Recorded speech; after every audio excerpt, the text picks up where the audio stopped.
and welcome back to Reactivity TV. I'm Amy Albero, and I'm a licensed therapist. I'm Chris. I'm not a licensed therapist, but what I am this week is relieved. After 12 episodes that were quite lackluster, to be kind, and rather boring, finally, they gave us some stuff in the wedding episode that, for a podcast like ours, I think there's some stuff in here that is actually quite interesting to analyze and to discuss. Some real couples focused, kind of content here that I'm really here for and here to do. That being said, yes, it was still boring, but it was boring with some interesting content. I mean, I share your sentiment about being relieved, but mostly because I think the couple that was the only couple that was meant to get married did, and that the other couples did not result in a marriage. That was relieving to me. Mm-hmm. I agree. There were no surprises, but before we get too far into it, tell the good people what we're doing here. Yes, we are back with another bonus episode, recapping Love is Blind, episode 13, the wedding episode, where we're going to share all of our takes, our opinions. Clearly, we both got some thoughts here. But before we get into all of that, please be sure to hit that like button at the bottom of this video and subscribe. We love our growing subscriber community, and we love all the thoughts and feedback in the comments. So keep that coming as well. Yeah, and please also hit that bell icon so that you're alerted anytime we post new content to the channel. So opening thoughts. You already said no surprises. You're a little bit relieved. Any major themes, any takeaways from this episode? I kind of want to save my thoughts for when we get into each couple, because I think I'm going to have a pretty universal take on what happened. Across all the couples, or universal to all of the content and the internet? I think to all of the couples, specifically the couples who broke up. Yeah, I think that there's definitely some themes and patterns. I will say that you already kind of suggested this earlier. Not a lot of surprises. In fact, basically no surprises. And if you weren't entirely sure what was going to happen, I think it was well telegraphed by all the couples just in the language they used. One of the running themes, and I want to harken this comment back to police investigations. Okay. Now, when, say, a spouse goes missing or is or something like that, what ends up happening is that the police come in and always do a conversation with the surviving spouse. And one of the first telltale giveaways that the other spouse is the murderer is the tense that is used in those investigations. People who are surprised about somebody's passing continue to use the present tense. They don't use the past tense. The using of the past tense indicates that somebody has already come to terms that something has ended. And you don't just see it in police investigations, you see it in all walks of life. You see it when people talk about their current job. They're using the past tense. Typically that indicates that they are either actively looking for a new job, or they are on the verge of signing a deal, or on the verge of resigning. You see it with relationships, which is what we saw throughout this entire episode. And this is actually a really interesting sort of telltale thing. People always ask, oh, how did my manager know I was leaving? Well, these are the types of weird linguistical tricks that people don't even realize that subconsciously they do. But we saw all four of the couples that did, three of the couples that we did not get successful marriages out of.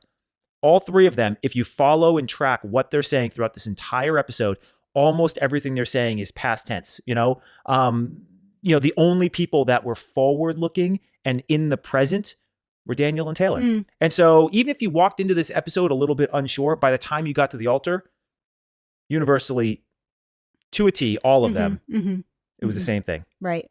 Yeah. No, good observation. I got one other comment. Okay. It felt like I was watching The Matrix. You ever watch The Matrix? Sure. Okay. With you. With me? Really? I was in college. We weren't even together. You act as though you can't watch things more than once, or like through this, device, like streaming or on a DVD. Okay, fair. Okay, yeah. All right. Okay, so in The Matrix, right? Like recently. We have not watched The Matrix recently. In the last couple of years. Couple of years is kind of not recent, but I don't think that's true. When and why would we? It doesn't matter. All right, it doesn't matter. We got a dinner to get to. We can't go down tangent rabbit holes. All right. I'm talking in the past tense. What might that mean?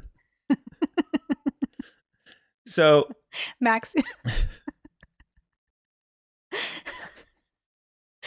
so is not a fan either. Yeah. So, in the Matrix, Neo's like dodging bullets like this. Well, okay.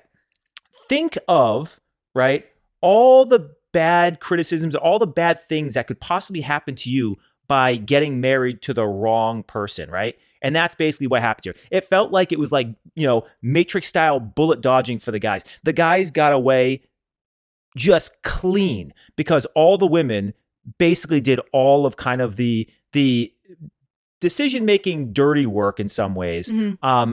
And they sort of took, the women overwhelmingly in this episode looked bad, Mm-hmm. like really, really bad. Mm-hmm. And the men looked fantastic. Now, I do think that a big part of this is because we all know that this is a very agendaed show and that generally men do not look good on this show. And so I think there's probably some self-sorting that's going on, where the only men that are actually going to apply to this show at this point are those that are actually really there to get married.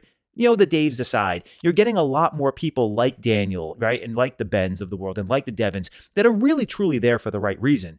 Whereas, because women, regardless of how they behave on shows like this, they don't really face major consequences or backlashes unless you're, the category of the girl from last season. I forget her name, who was just really, really awful to the kicker guy. Oh, yeah. She was just so Hannah. awful. Hannah. She was just so awful. There was no way to not kind of, think less of her.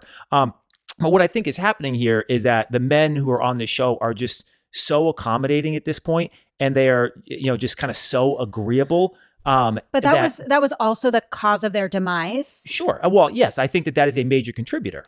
Yeah. But that's what I think you're getting is now you're getting a little bit of a self-selection, self-sorting, Sure. where these are the types of guys that are applying to this show in particular, whereas the women, you're still kind of getting the same general type personalities that you've always gotten.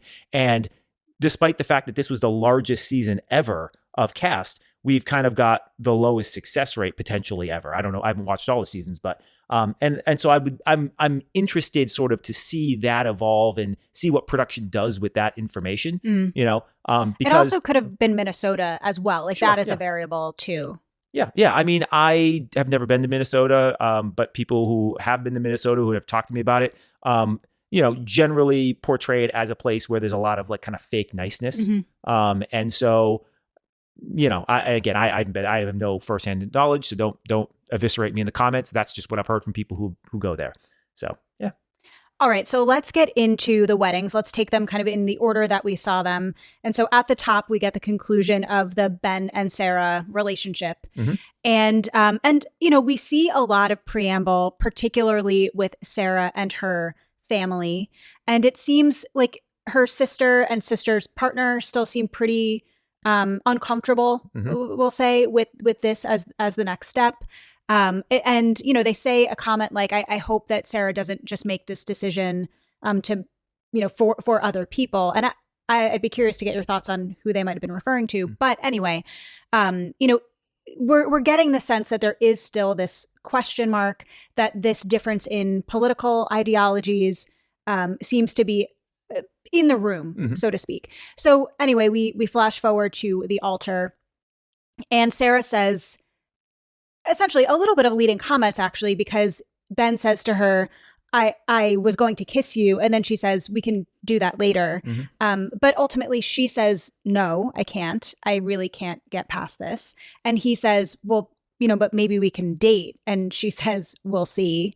And then which is a no without saying which no. is absolutely a no in this case. And then, they kind of go their separate ways.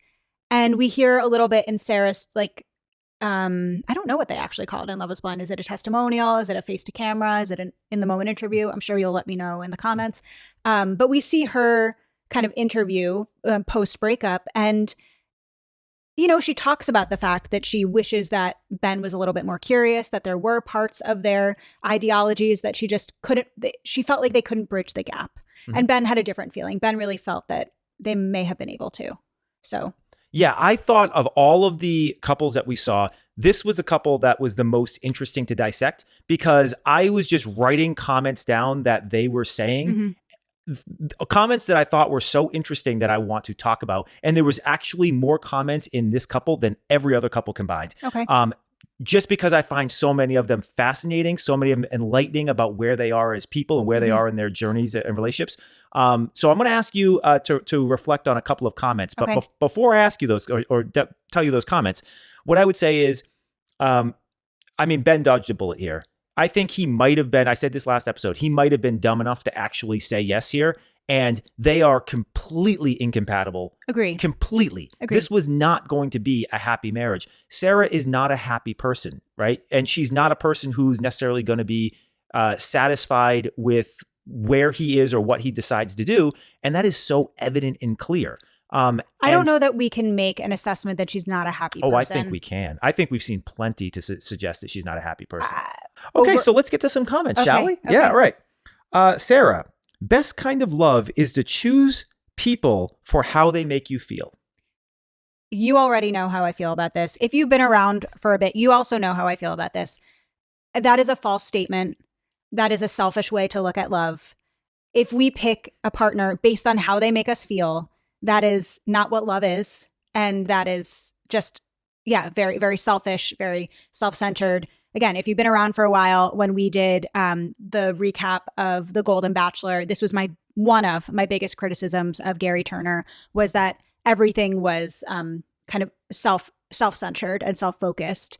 And so I disagree with her statement. Yeah, I'm on the record many times. The concept of the spark, this kind of falls into that same narrative, or the when you first, especially when you're in high school and you first start dating somebody and you like don't really understand what love is, and you just know that they're making you feel good, and so you want to spend all your time with them, and that sort of like puppy love type of stage is actually like the inverse of love. That is, it's an unbelievably selfish thing when all you care about love, when all you care about is how you feel, right? Love are the actions that you take to make somebody else feel better. Love are the actions that you take so that people's lives are better, and the sacrifices that you make, right? It's not about you. Love is about what you do for others. And so, already I feel a little bit vindicated on my happiness comment. Let's go to the second comment. Sarah, you cannot date someone for their potential because they may never reach their potential. Ooh, thoughts? Listen, you are clearly looking at these quotes. You're doing deductive reasoning here. You are trying to prove a point. I think we can do this all day. If we want to do only a podcast on her quotes that were real hideous, we can do it. Why don't you like this statement? You tell me what's problematic about it. Okay, so nobody ever reaches their full potential, right? Very few people will actually ever even reach 25% of their potential. It kind of comes down a little bit to, if you wait to do something, you'll never do something. You have to look at somebody's potential, and you have to look inwardly at yourself and say, am I going to be a person that is going to make them more likely to get closer to reaching their full potential? And again, the fact that she's saying, I'm not going to be with somebody unless I'm already seeing that they are, that they've reached the level of potential that I need them to reach. Okay. I think that is, again, an unbelievably selfish way to view love. I think that you are cherry picking things here. No. We can go comment by comment. No, there's no cherry picking. I don't want to do that. But I hear what you're saying. And again, when we talk about The Bachelor, watching, Grant's season of The Bachelor, and one of the things that he says about, I think it's Juliana. I don't have my Bachelor notes nearby, but one of the things that he says is that, the thing that he loves about whichever woman is that, that they can help each other grow, that they can grow together. And yes, that is a huge part of being in a relationship. We are not at a fixed point. We shouldn't be. To be stuck here at where we are and never evolve, that's really sad. However, what I think she's saying is a play on the trope about women that I've said here too. Women love a project. And when women get into a relationship, or people get into a relationship with the idea of only their potential and not any action backed up, that they are going to work toward their potential, I think that is getting in kind of murky territory. So I am inferring that is what she is saying. Just the idea of what he could be is not enough. Because I know where you're going with another quote by her. He does lack, he's pretty apathetic in some way. There doesn't seem to be a lot of deep and critical thinking. He seems generally pretty indifferent about things, which in some ways great, fine, you're an agreeable guy. He's definitely an agreeable guy.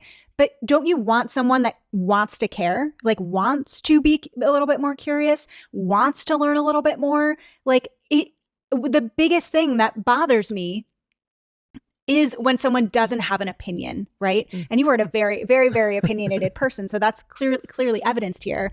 And so I think that was one of the bigger turnoffs, not the biggest, but one of the turnoffs that Sarah had regarding Ben, is that there seemed to be no real interest in anything. Maybe it's anything that she was interested in, or pursuing anything that she was interested in, but he was just kind of like, meh.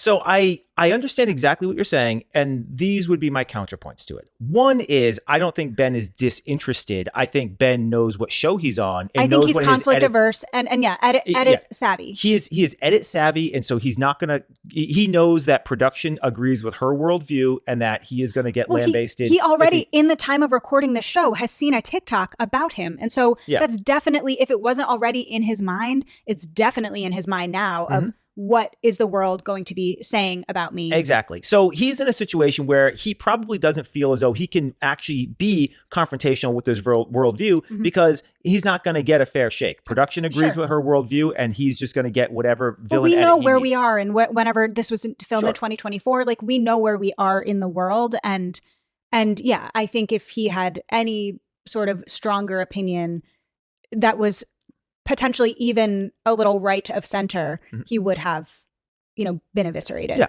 My next counterpoint is I actually respect Ben a little bit here, way more than I respect Sarah, for a couple of reasons. I would rather, if I am uninformed and I know I'm uninformed, it's better to be uninformed with no opinion than to have an opinion and be uninformed. I don't disagree. Yeah, the problem here is that Sarah has demonstrated repeatedly that she is a wildly uninformed person.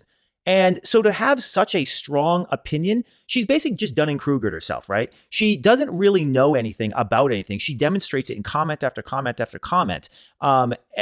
She's contradictory left and right. And then she proceeds to have these strong views and wants everyone else to talk about it. If I want to go and be curious about her opinions, I'm not going to go and talk to her. I'm going to go talk to the people who gave her these opinions, because those are the people who maybe thought about them.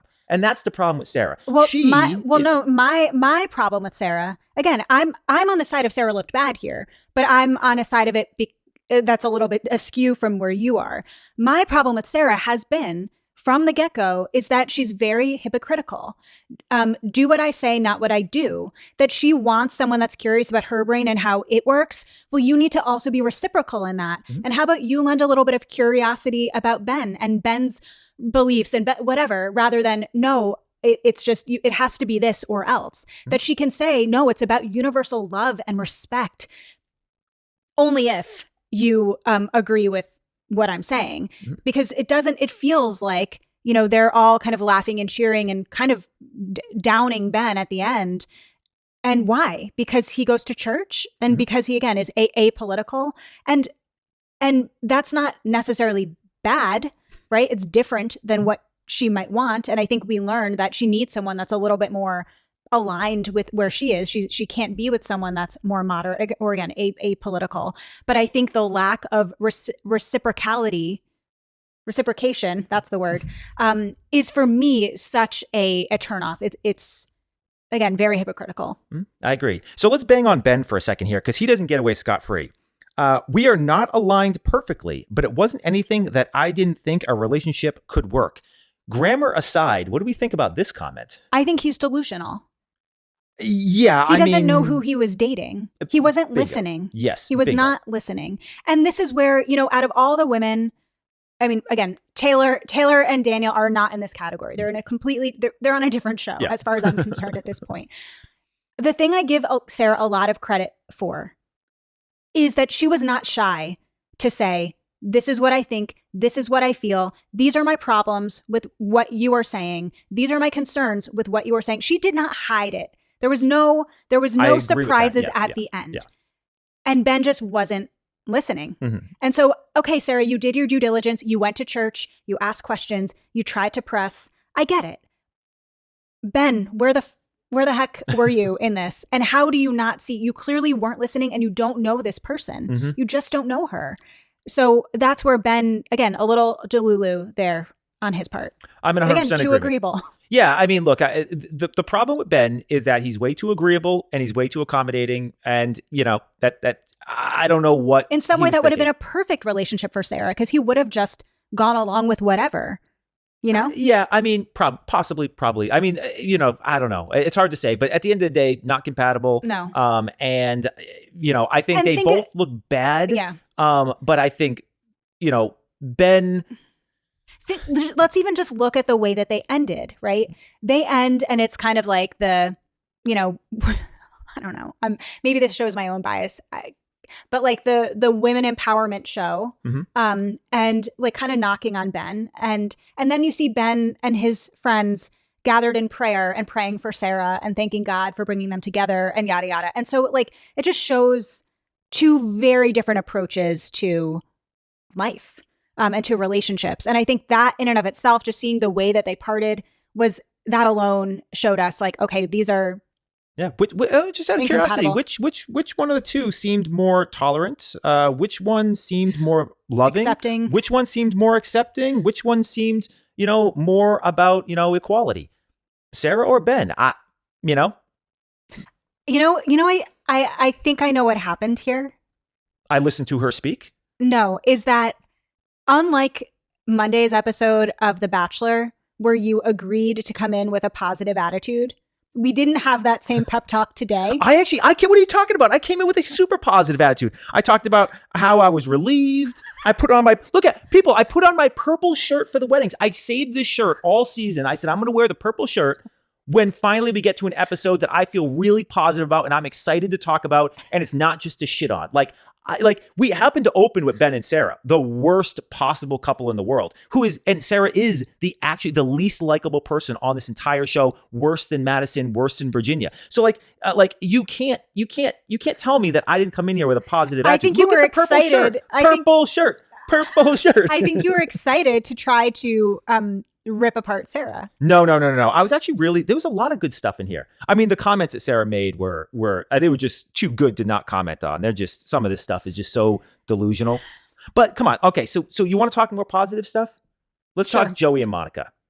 Okay. But before we get positive about Joey and Monica, can I say one negative? Well, I have some notes for Joey and Monica, but the biggest note is for Joey's outfit choice. He's wearing a light blue suit with a navy blue Hawaiian shirt and then penguin socks that are wearing hats and scarves.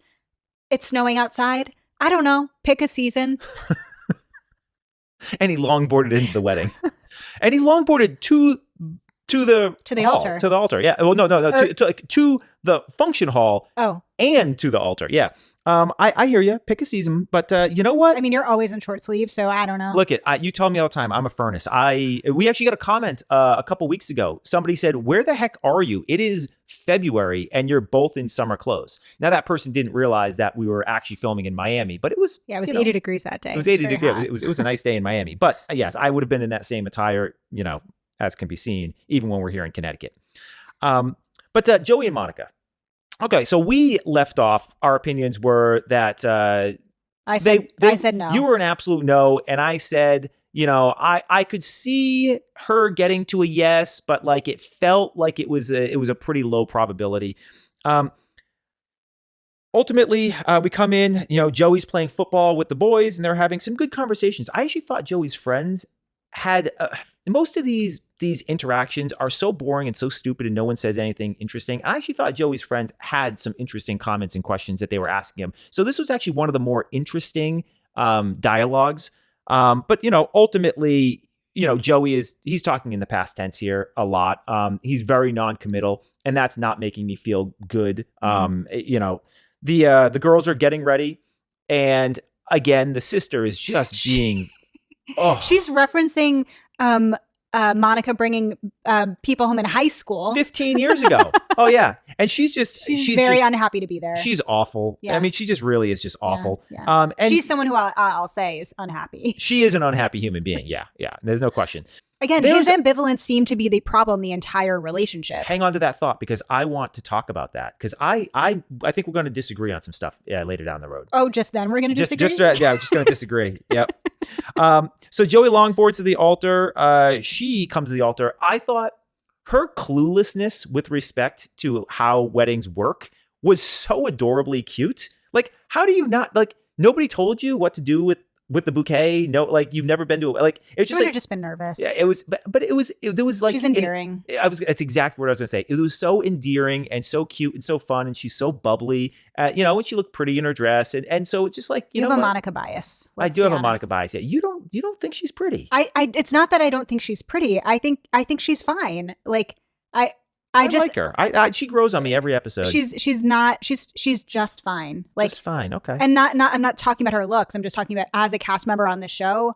Meh. Like, well, that's because she's not messy and problematic. yeah, fine. Like, of all the girls on this show, she'd be probably the one that I'd be most interested in dating. And that's why you girls. have a bias. Yeah, sure. You know, I mean, I know you're a Dave gal. That's who you'd be. That's who you'd be dating. Yuck.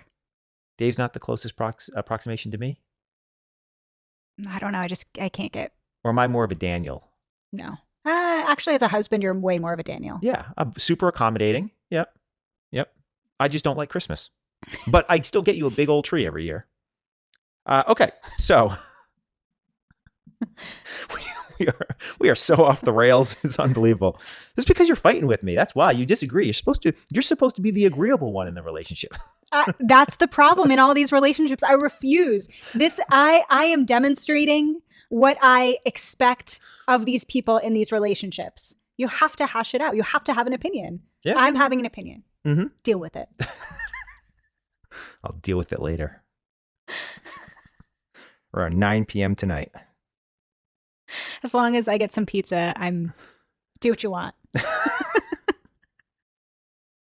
Not to jump ahead, but Operation Consummation. Operation Consummation, dying. Best quote of the entire episode. And I wrote a lot of quotes down this episode. It's like literally pages. Of Operation quotes. Consummation was the best quote. I'm actually skipping a lot of these quotes, but anyway. So getting back, we're at the altar.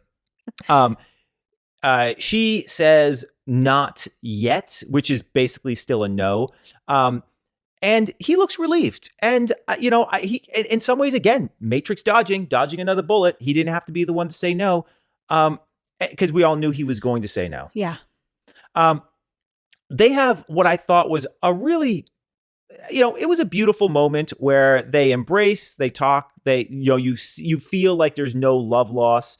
They had a common respect for one another, a mutual respect. Exactly. It just felt like two people, you had said it last episode, deep friends that you could see them being friends, and respect for one another, and there's no animosity. And then I actually really liked what Joey does here, where he gives kind of a quick little speech thanking everybody for being there. I just thought it was a very classy thing to do. Mm-hmm. All these people got dressed up, took a day out of whatever they were doing to come here, and then you don't end up getting married. And, it's I would be annoyed if I were in the crowd. And so I appreciated that from that. I don't know why more people don't do things like that. And the thing about Joey is he just always feels genuine. Mm-hmm. So I got a couple comments of this couple too, unless you want to say anything about the events. Okay, let's start off with Monica. If he says yes, then I am all in. Let's do it. That's comment 1, and related comments. I want to say that I'm not basing my decision off of Joey's decision, but I think that I am. Thoughts? You knew production was putting her first. There's no way production was not going to put her first. Yeah, you had to force her. You had to force her hand.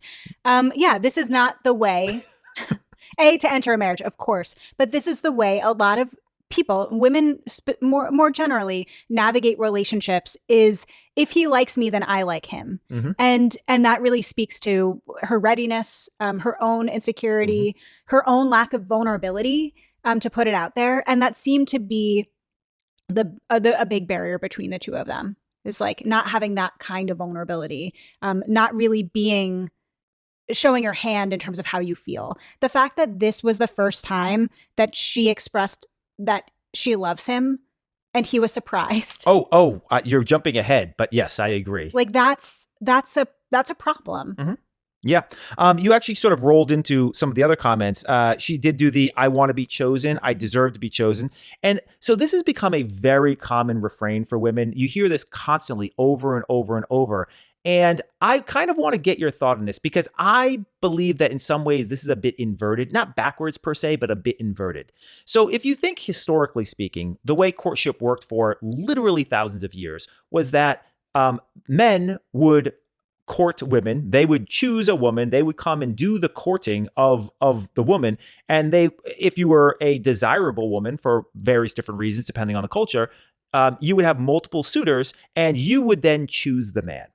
Now, I actually believe it's really important from a sort of biological and psychological perspective that the woman actually be the one that does the final choosing, right? I think that this has become more difficult in modern society because the reasons that men would come and court you have been sort of destroyed by modernity and feminism and whatnot. But your thoughts on the whole, I need to be chosen. Just quick, remind me, what was our wedding song? Well, we sort of had the pseudo twos. We had "Wanted" by Hunter Hayes. What's the chorus of that? Or like just the main phrase. Want you to want me? I want to be wanted. I want to. What is the chorus of the main phrase? Wanted is in it. It's called "Wanted." That's the name of the song. I want to make you feel wanted. I want to make you feel wanted. Oh, that is the chorus. Yeah, you're right. We should listen to that song soon. I feel like it's been a while. What do you think about that? I want to make you feel wanted. Yeah.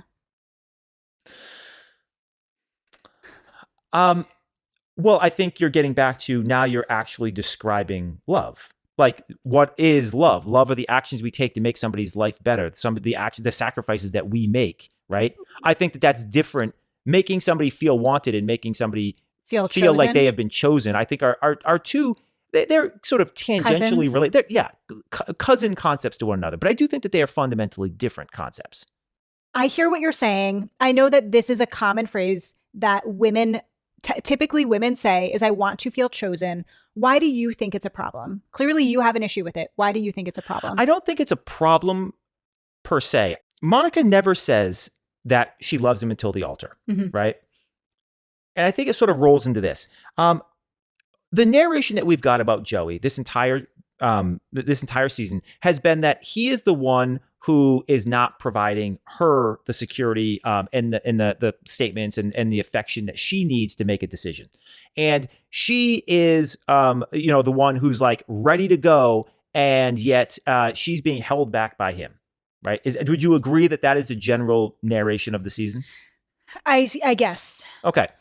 So we find out here that this is the first time that she's ever said, I love you to him. Well, let's step back for a second and let's talk about culpability. Do we not want to consider for a moment that perhaps Monica is actually more culpable for their not getting there and their not being affectionate than she believes that she is?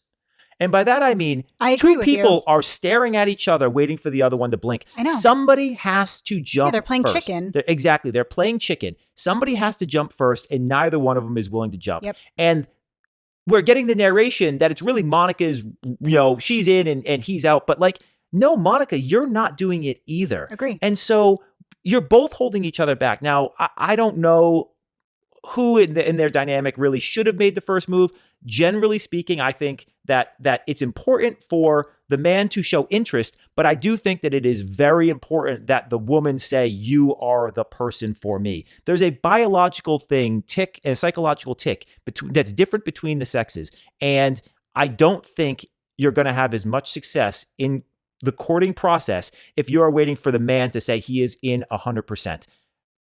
I think you, generally speaking, are going to have a higher probability of a relationship working out if the woman is the one who blinks first in this relationship. Man has to show interest first. The woman has to say, I'm all in first.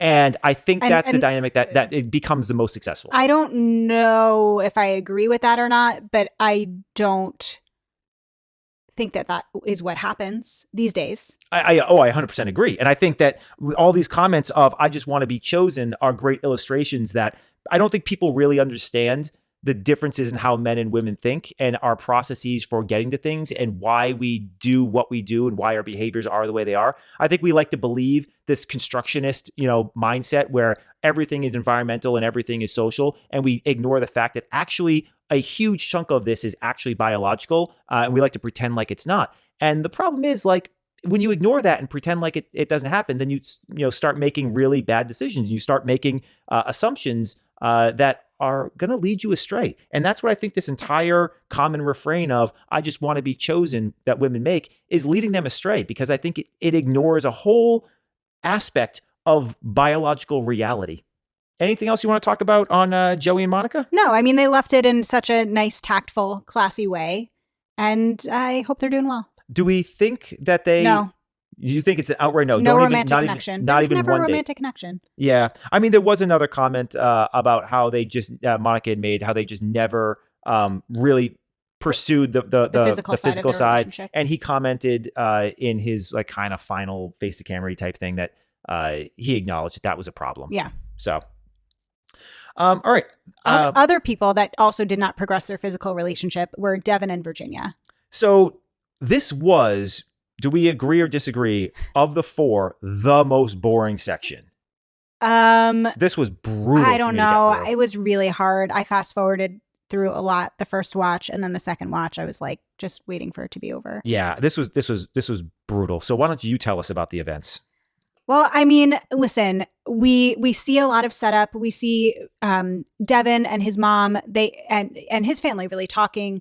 Devin seems at some points ambivalent, at other points excited. The family seems excited. Family's down. Mm-hmm. Virginia seems a little unsure. It seems like she can go either way, but it seems as though she's leaning yes. She's had her aunt come and officiate the service. And so like, it seems like they have really had their families kind of like show up and show out for them. But when we get to the altar, this is the first time the man goes first that we see.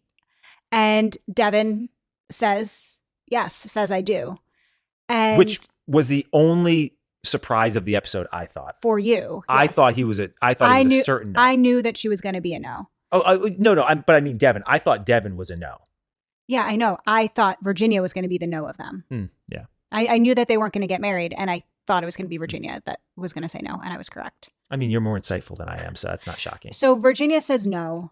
And, you know, he is devastated, like seems blindsided, is devastated. His family's upset. It's sad. It's hard to watch. And she's crying. Even Virginia's dad goes up to Devin and says, like, essentially, like, I'm really sorry that this didn't work out this way. Yeah. And then, you know, we hear a lot of, you know, Virginia's commentary after the fact. And basically she was saying, like, you know, from the political perspective, she just felt like they weren't aligned. There was some lack of financial transparency potentially in terms of the wedding gift. Oh, we're gonna fight about that in a moment. I have no opinion yet. I'm not voicing any opinion. I'm just observing what happened. And you know, and she basically said that she was trying to be protective of him, and she wondered if there might have been a cultural aspect of that, in you know, that they're both, you know, people of color, a biracial couple, or two individuals that are biracial in a couple, and her wanting to protect him. And so she didn't press him on things. And, you know, there were topics that he didn't want to go into, and she didn't press him, and she, you know, and left it at that. So it felt like they didn't just have the conversations that they needed to have. And I thought that was the most self-aware. I thought that was I thought this is the least self-aware I've ever seen. She has no idea. Either the edit is telling us a different story than she believes. What I'm saying, I'm not saying what she is saying is good. I'm saying that was self-aware to say, I didn't fight him. I didn't press on things that were... She did. She pressed him on things all the time. All the time she pressed him on things. Needling him constantly. Okay, hold on. We got to back up here. First off, I completely disagree. I wrote down in my notes repeatedly that Virginia's narration ahead of the wedding, all she was talking about was how great he is. He's the greatest guy ever. He does everything. He cares about family. She had not one negative thing to say at any point in time. Everything about her edit was telling us... I don't know. She's just so unenthusiastic generally. That's why I was reading ambivalent. Sure. Yeah. But I mean, the actual words were basically... Words don't matter. Yeah. Well, no, I get, but she's been so kind of like very, very monotone. 6 and monotone the whole season that all we really have are the words. You talk about the whole self-awareness piece of things. I mean... Everybody keeps telling Virginia, you are so selfless. You do everything for others. You never think of yourself first. And she keeps buying in to this narrative of herself. Now, maybe production hates her, but what we saw this season was largely a person who is, I would say pretty selfish. She cares about her opinions in a way just similar to Sarah. It's my opinions or it's the highway. She comes across oftentimes as very unyielding. She has described herself as being stubborn. Sure. What I'll say about Virginia, maybe self-aware was the wrong way to describe it. That she had essentially taken some responsibility for not getting the answers that she wanted. But if we're going to buy this frame that she says, okay, like there were more conversations that I needed to have. There were things that were important to me. Like we didn't really, he didn't want to do this and he didn't want to do that and he didn't want to blah, blah, blah. And so I was protecting him. Then what that tells me is that these things weren't that important to you. They weren't. Mm-hmm. If you were more concerned with his comfort over, again, you getting the answers that you needed before you got to this point, then those questions must not have been that important for you. Those answers must not have been that important to you. That you must have been as ambivalent. And now you're coming away and saying, you know what, I kind of phoned it in here. Or, I was being protective. And that might have been true. But again, your lack of the cavalierness that it takes to do what Sarah did, for example, tells me your beliefs maybe aren't that strong, or you're not willing to put them on the line in the way that, again, Sarah did. And so that's where I have the issue with Virginia. And then to go in knowing that you didn't have these conversations and still drag this out, knowing that there were things that you didn't talk about yet, that's where I have the problem with her. Mm-hmm. Well, so sticking on the topic of her protecting Devin, this is a great demonstration of her not understanding and them not being compatible. Devin doesn't want her protecting him. Mm-hmm. It's his job to protect her. That's the way a guy like Devin is going to pursue this. What Devin is looking to get from her is not protection, it's other things. And so the fact that she even is coming at it from that direction tells us that there's a major there's a major perspective problem here that makes him quite incompatible. Well, and here's the thing, right? A dynamic that they had that I think I had talked about when they had gone to wherever their like honeymoon was. Honduras. Yeah. They had brought up their age difference. And I had said, like, why are they harping on this age difference? It's really not that big of a thing. It's, she's 33, he's 28. In the grand scheme of things, that's not that far. However, except they want to have 6 kids, but whatever. That aside. But it's clear that there is a lack of maturity on Devin's part. The fact that he continues to defer to what his mom thinks and have his mom review the prenup. And I need to talk about this with my mom. And now my mom feels better about it. I could see where now Virginia feels like she now needs to take on that role of being the person that he defers to, and then feeling like, yeah, she does need to protect him. That's because there is a dynamic that is set up there that he is completely falling into, and that she, again, is herself falling into. And so I think that was the dynamic in the relationship. And, maybe something that would have worked for Devin, that I think that he did want to continue to be taken care of in that way. But that's different than protecting. To be very clear. Yeah, right. That's I do that's agree. Fine. I do agree that yes, he was immature in the I got to have mommy go and look at things. Yeah. I do think though that he demonstrated significantly more maturity in a lot of other aspects of what we've seen on camera in their relationship. Fine. I think Virginia is getting way too much credit for being mature. I don't see a lot of maturity in Virginia. I'm not saying that she is a mature individual. I'm saying she has a greater sense of maturity in some of these aspects than he does. He, again, has no opinions. This is another man who's a grown man with no opinions. His opinions belong to his parents. Oh, well, my parents vote this way. My parents do this because of that. Well, what about you?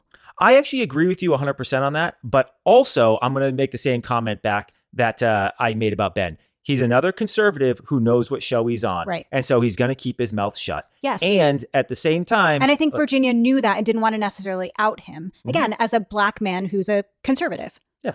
Yep.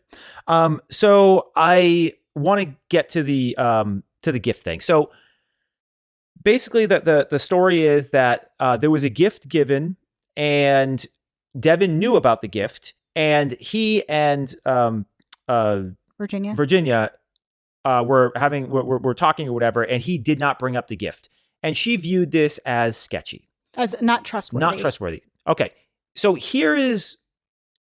I think this is a really fascinating thing here, because I'm wondering if this is Virginia just trying to find some reason. Because here's where I come down this. Why would he tell you about the gift? Like it's your wedding day. You're doing a bunch of other things. One, it's a common, relatively expected thing that people give gifts. I don't walk over on our wedding day and tell you every gift that I saw that we got. In fact, I actually think it's quite tacky and classless to talk about the gifts that you receive, right? You deal with that after, open them the next day, do your thank you cards and show your appreciation. If somebody hands it to you directly, say thank you and move on. I actually think it's extremely, extremely low class, low brow to engage in any way with the gifts you're receiving. And so the fact that Virginia was not only, the fact that it was noteworthy for Virginia that he didn't talk about the gifts and mention the gifts, it's like, who would? Mm-hmm. Right? Am I wrong? I don't, it feels like there's more context that we just don't have. Mm-hmm. If it's just that, then yeah, I feel like what's the big deal? Again, per the prenup. Not just what's the big deal. It's actually a red flag for Virginia. No, it's not a red flag on him. I agree. It's what are you saying about yourself if you are so focused on the gifts you're getting? I agree. There's like a greed element that can be associated with it. I think, and again, they signed a prenup, and so that gift, it would have been both of theirs. Mm-hmm. That's something that you now accrue as a married couple. That's a gift for both of you. So it would have been half mm-hmm. hers anyway. Unless he just pocketed it and didn't tell her. Well, that's what I think she's worried about. And again, why are you even at the altar? If you are at the point where you're afraid that this person might steal from you, then like that. Well, I understand. That's what she said. Yeah, that's one of the reasons why she said no. Going through the process. But literally, if you actually think that the person you're with is capable of stealing from you, then you shouldn't even have made it to the altar. That's agree. A pretty egregious. Well, I mean, that's my whole thing with her specifically is like, why are we here? Why mm-hmm. are we here? Yeah. Okay, I got a couple of comments, just two for this couple, really. So Devin's friends and family, after the rejection, give a bunch of comments, all in the same vein of, I just don't understand these girls. He doesn't deserve this. Okay. Why? Why doesn't he deserve this? You hate that word, deserve. I hate the word deserve. Deserve is a word that should be taken out of the English language for a variety of reasons. But okay, he picked the wrong girl. They don't share values. She wasn't really giving him anything that he needed. She was pushing him left and right all over the place. They don't share core values. And he went all the way to the altar and said yes to this girl. Maybe, Devin, you have a bad picker. I think, well, I'm so happy that you brought this up because I was going to say there's something about, again, if we look at Brittany and we look at Virginia, one of the podcasts I looked at or listened to had said something much funnier than the way I'm going to deliver it, which is that Devin essentially is like climbing the mountain of the modern man of like, same-sex relationship, like prenup, this, like kind of all of these like independent woman, like female empowerment things that like he is kind of having to dodge and weave in order to just get to the altar. Mm-hmm. And so there is something where clearly these women do not align at all with what he is looking for and what his values are. And yet we find him in this situation where these women have more in common with one another than they have in common with him. Mm-hmm. And so I think he's got some growing to do, but yeah, his picker is completely off. Yeah. And so, yes, Devin, you do deserve this. And that, I don't say that from a mean perspective. I mean that from a, like you're clearly picking. We're all picking culpable. Yeah. It's never, that's the thing about all of these relationships. It's impossible for it to just be one person's fault. Mm-hmm. Inherent in a relationship is there's more than one person to it, and therefore both people contribute to the outcome, the dynamic. You make your own choices, and part of those choices are the questions you ask how you interact with the other person, how you choose to love, what you choose to sacrifice, and all of those have downstream effects. Yes, it's possible that you get into a relationship with somebody and that person is dishonest, but at the same time, you had the right and the ability to ask questions and be curious and weed out that dishonesty early. And if you don't spot it, there is some culpability on you, right? Some people are better liars, so maybe there's a little bit less culpability on you. But the reality is you still hold culpability to some degree or another. And that doesn't matter on which, whoever side you're on, right? In terms of whether it's the guy who's a dishonest one or the woman who's a dishonest one. At the end of the day, you're both culpable for everything that happens in that relationship on some level. Agree. All right, let's move on to a happy spot, please, to Daniel and Taylor. This whole podcast has been happy. My purple shirt. Look, I actually didn't take too many notes on this one because it was just lovely. There's not much to say. They were all in. This was the only couple that was talking in the present and future tense. They send each other these really cute little notes each. I don't know if it was by design. Hers was adorable. Like, hey, if you're not busy later today, how about we get married or whatever it was. It was just cute. There was never a moment in question. You heard their vows, and their vows left no even crack possibility. So I just felt like production like couldn't even. It's like we don't even know how to make this more suspenseful. So like we're just gonna lean in the other direction and just not even try to give you any doubt and just give you it all. At that point, we had 3 fails. Like we, as the audience, we do want a love story. Do we? Yes. I don't know. I think it'd be pretty interesting to have a whole season of fails. I think that'd actually be the most realistic scenario, right? I think, I definitely don't want a whole seasons of marriages. No, of course not. No. Yeah. But listen, I actually cried through their whole lead up wedding. I really did. Her with her vows. Parents? Oh. No, her vows when she pulled out her journal entry. Yeah, that. Oh my gosh, I just got choked up. Yeah, that was the one that got me a little bit. I'm like, I'm not known as being a super emotional person, but that was the one where I was like, ooh. I know. And then the feels. When she said, you are quite literally the answer to my prayers, like that. I mean, that was really something. Mm-hmm. That was. I liked when he went a little bit off script. Mm-hmm. I don't necessarily think he delivered it particularly articulate, but I did like the way he went off script and it was just genuine. Yeah, the whole thing. And so, I mean, look, they both said yes. We knew they were going to say yes. I didn't write down any interesting comments about them because the reality was they actually were people that knew what love was. They demonstrated it repeatedly and they said and did all the right things and felt like they were there for the right reasons. And this is a couple where I am, a year later, we're going to see the reunion now next week. I am interested to see how that relationship worked out. And I know, okay, let me rephrase, because I know last week I said I'm not interested in seeing any of you, but I'm interested to know, did they make it through the first year? Mm-hmm. That's all. I don't want to see the Christmas pictures, please no. Of course we're going to see the Christmas pictures. I don't want the Christmas pictures. I don't want to know about their dog or, I don't want to hear if she's pregnant. I don't care about any of that. But did you make it through the first year? Yes, no. How would you both rank it? Honestly. Was it a 7? Was it an 8? I don't think Nick and Vanessa are going to ask those. Nick and Vanessa are the worst hosts ever in the history of, they're just terrible hosts. But yeah, that was a nice happy ending. Having Daniel's sister, play the piano and sing was very, very touching. Pretty good. Yeah. She's not going to be playing at Carnegie Hall, but she was respectable for the occasion. No, it was beautiful. Mm-hmm. It was nice. It was a nice way to end the season. And then, as we've alluded to, they do indicate that they have not had sex yet. Not necessarily because they stated that they weren't, but that they just didn't. And that's something that they're looking forward to checking off the list. Operation Consummation. Yep. Right. Next week we got the reunion. Any closing thoughts on anything from this week? No. I mean, I think we hashed it out. Now it's time for Operation Consummation? No, now it's time for pizza. I'm very hungry. We're not getting pizza. Your mom decided to cook a ham. All I want is a pizza and a salad. Instead, we're getting a ham with penne or something. I don't know. Does ham and penne go together? I don't know. I don't think so. I don't know what's happening. I know we disagreed a lot. Yes, now we have to have Operation Consummation to go and make up. No, but disagreeing is okay. Disagreeing is wonderful, yeah. As long as, you're not unyielding and you listen to my side. Do you think you listen to my side? I think I listen to the parts of your side that are in agreement with me. Okay, Sarah. I always listen to your side. Mhm. I'm a Daniel.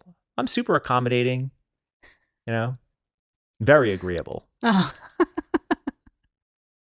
You're a very good husband, but you are not very accommodating or agreeable.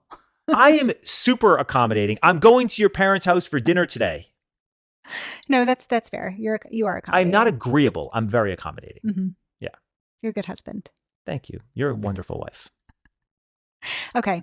Enough of that. We will be back next week with the reunion. Hopefully we get, a good enough stuff to talk about from Nick and Vanessa. Let's please do us a solid and give us a good show. I want to talk about low probability events. Getting good I questions know. from Nick and Vanessa. So we'll see. We'll see who's there. We'll see who's still together. We'll see what's happened in the last year. So, we'll get some updates. And in the meantime, you can continue to follow along with us at Reactivity TV on Instagram. You can follow me at Amy Albero LCSW. Keep your thoughts and comments coming in the comment section. Clearly, Chris and I were pretty opposing sides today. I want to see where you land as well. Kind of do some tie breaking. Our audience is mostly women. Of course, they're going to land with There's you. some people that agree with you. Yeah, Ari. I like Ari. He's he pops in every once in a while and gives me a little comment. I think he gives you a little shit. I don't know. He does, but you know what? That's how men communicate. Let us know your thoughts, but be kind. You can still, let us know your thoughts and be You don't kind. have to be. I have thick skin. I don't. No one ever said. No one said anything bad from you since like our first season. Don't give them any ideas. I mean, you're so lovable. How could anyone think you're? It's me. Yeah. Anyway, we will see you next time. Have a great week. Take care. Bye. See ya.